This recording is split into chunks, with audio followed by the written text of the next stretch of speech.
आं गिबियावनो गुदि बिटिसि हालामनि रायजो राजाफोरनिसिम नोंथांमोननि गेजेरजों आंनि गाहाम हामलायथिखौ बावहरो।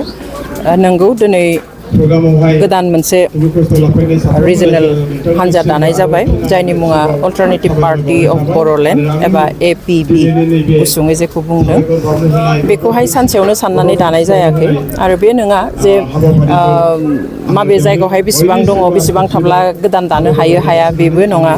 जोंहा बयहाबो डेम'क्रेटिक राइट्स दङ। जेब्ला जों मावनायखौ सुखुनाय बादि मोना, साननायखौ जाफुंनाय बादि नुवाखै, रायजो राजाया माबादि मावदोंमोन, माबादि साननानै खस्थ' खालामदों बेखौ जेब्ला जाफुंनाय बादि नुवा अब्ला गुबुन गुबुन आफाद हान्जा दानायनि बयहाबो मोन्थाय थायो। बेबादिनो जोंनि बिटिसियावबो जों दिनै जिखिनि जोङो आसा खालामदोंमोन, जों नङा, जों पार्टि दाग्रा हिसाबै नङा, खिन्थु रायजो राजा हिसाबै एज ए होल जि आसा खालामदोंमोन बे आसाया दिनै लासै लासै फेलें जानो हमदों, गैया जालांबाय थानो हमदों। जोंनि थाखानाय मोन्थायफ्राबो बेवहाय बयनिबो लुबैनाय हास्थायनायाव दिनै जोङो बे आफादखौ दादों, हान्जाखौ दादों। जों बयबो मिन्थिगौ जे बर'फ्रा जुजियालासेनो जेबो मोनाखै। आनखि बर' रावखौ मा हांखोजों लिरगोन बेनि थाखायबो जोङो दावहा होनो गोनां जादों, बेनि थाखायबो जोङो जिउ होनो गोनां जादों, थै होनो गोनां जादों। बेवहाय ओरैनो मोनि जा जोंनि बेबस्था, सासन बेबस्था, बिटिसिनि जिथु सासन बेबस्था मोनथाम गोरोबथाजों मोननाय, बेखौहाय जोङो रैखाथि होनाया जोंनि दायथ'। आरो बे रैखाथि होनो थाखाय बिबान लानानैनो दिनै जोङो बे अल्टारनेटिभ पार्टि अफ बर'लेण्डखौ दादों। जेरै 6 सिडिउल मोननांगौ नङामोनब्लाबो कनस्टिटिउसनखौहाय एमेन्डमेन्ट खालामलायनानै 6 सिडिउल होबाय। 6 सिडिउलनि ओंथिखौ जों बयबो मिन्थिगौ जे बे जाबाय गावखौ गाव खुंनो मोननायनि मोनसे बेबस्था राहा, खिन्थु दिनै जों बेखौ नुवाखै।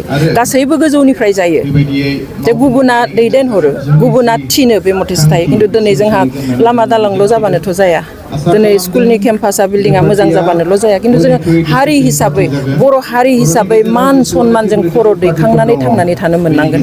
दिनै जोंनो जि एसे हा होबाय, एसे जायगा होबाय, एसे बेबस्था होबाय, बेयाव खिन्थु जोंखौ गावबादि थानो होआखै।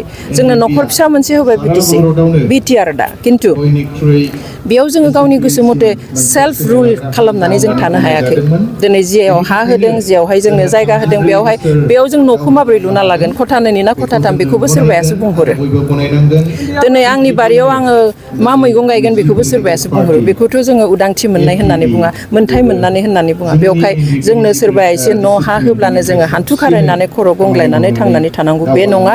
दिनै बे जागासिनो। बिनिखाय जोंहा जि मोनदों बेखौ जोङो सेफगार्ड होनो थाखाय, जोङो रैखाथि होनो थाखाय, जोंनि उदांथिखौ आरो बुहुमाव खर' दैखांनानै थांनानै थानो जाहाथे जों हायो मान सनमानजों, बिनि थाखायसो जोङो दिनै बे अल्टारनेटिभ पार्टि अफ बर'लेण्डखौ दादों। खुनु पार्टि, खुनु सुबुंनि बेरेखा बे नङा।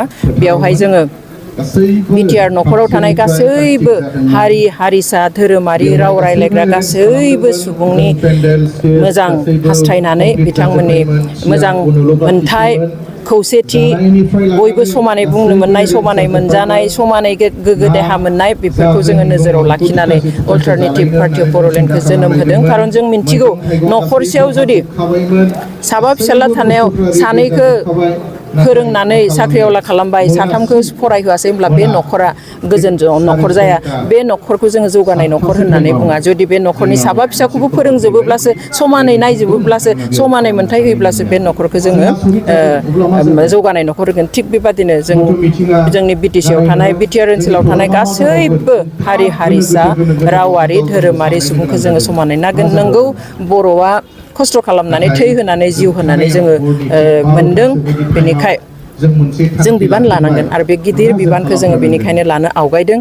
जुदिव जोंहाबो डाइरेक्ट बेबादिहाय पार्टि दानानै खामानि मावनो गोसो गैयामोन, खिन्थु रायजो राजानि लुबैनाय, हास्थायनाय, समनि लिंनाय, जोंहा जुदि आरो जोङो जिरायनानै थाबावोब्ला जोंहा हयथ' जि दंमोन बेबो गैया जागोन। जोंहा बुंग्रा अनेक मानसि दङ, न'आव जिरायनानै बे मोजां जादों, बै मोजां जायाखै, बैयो गुदुं, बैयो गुसु, खिन्थु थांनानै जों दांनायबासो मिन्थिगोन बेयो गुदुं ना गुसु, दांजागोन ना दांजाया, मावजागोन ना मावजाया। आरो सोरबाथ' बेनि थाखाय बिबान लानो नांगोन। बेवहाय गोसो जानानै रंजानानै फैयाखै दिनै, खिन्थु मोनसे गिदिर बिबान लानो होननानै फैदों। आरो मोनसे खोथाया जों जेब्लाबो गोसोआव लाखिनो नांगोन बर' फिसा हिसाबै, बर'आ गुबुन गुबुन समाव आं दहाय बुंनाय बादि जे हांखोनिफ्राय लानानै दिनैसिम बेसेबां दावहा होबोदों आरो बे दावहा होनायनि मादाव बर'नि गेजेराव नङा सारा आसामावनो हयथ' NDFBआनो बयनिख्रुइ गोलावसिन सम दावहा होदों संग्राम खालामदों गतिके बिथांमोननि नागारसारनायखौ जों जुदि गोसोआव लाखिनो रोङा होमब्ला जों हारि हिसाबै जोबस्रांलांगोन NDFBनिल' नङा गासैनिबो दिनै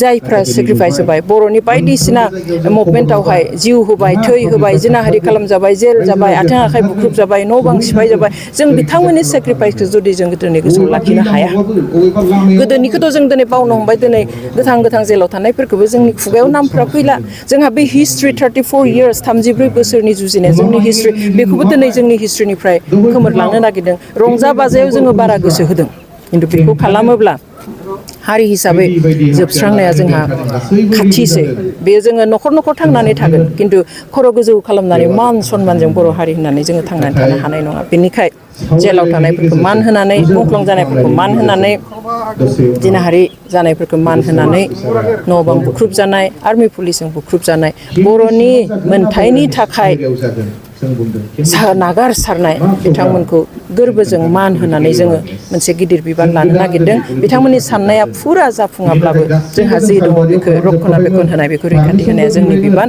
बेनिखायनो जोंनि थाखाय बे दिनै फिसा मोनसे आगान होजेननायसो जों आसा खालामगोन बे आगान होजेननाया गाबोन जोङो गोख्रोङै थाबायनो हागोन बिनि उनाव गावनि आथिङाव गसंनो हागोन आरो बेफोर गासैबो समाव रायजो राजाया जोंजों थागोन बोर होगोन लोगोआव थानानै हेफाजाब मदद होनानै खामानि मावगोन खारन बियो आंनि दोलो नङा बिथांनि दोलो नङा बे जाबाय जोंनि बर' हारिनि BTRनि गासैबो रायजो राजानि दोलो बेवहाय बयनिबो दङ दिनैनि माने आनफर्चुनेटलि दिनैनि समाव जुदि जों बुङो पलिटिक्सआ मानसि सिबिनाय नंलिया रायजो सिबिनाय नंला बियो कमार्शियेल जालांबाय थाखा फैसा गिदिर गिदिर पार्टि दा दङ जेरै नोंथाङा बुंबाय BJPनि खोथा आरो जोंहा आन्सलिक दोलो मोननै दंखायो बिथांमोनाबो लोरबां नङा बिथांमोनाबो जोबोद गोख्रों खिन्थु बे नङा जे मानसिखौ सिबिनो थाखाय जोङो बिथांमोन बादि गोख्रों सानसेयावनो जानांगोन बे नङा जों दिनै जागायोब्ला हयथ' 10 बोसोरनि उनाव 5 बोसोरनि उनावब्लाबो गावनि आथिङाव गाबथानायनि मोनसे लामाखौ मोनगोन दिनै जोंनि बर' रायजो राजाया बिकल्प नागिरना दङ अल्टारनेटिभ नागिरनानै दङ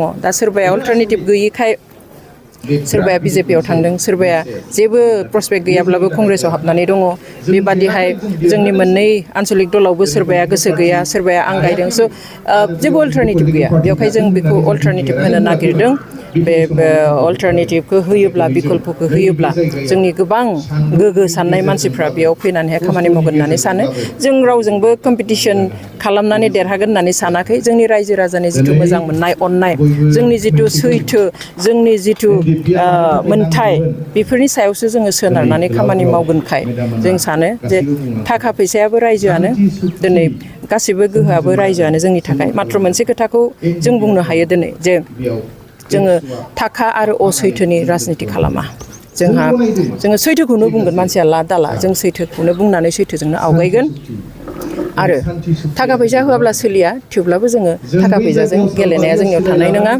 जोङो ट्रेन्सपेरेन्सि लाखिगोन आरो रायजोजों क्ल'जलि थानानै खाथि सोमोन्दो लाखिनानै खामानि मावनो आवगायगोन आरो बेनो जोंनि बोलो गोहो जागोन होननानै जों आसा खालामो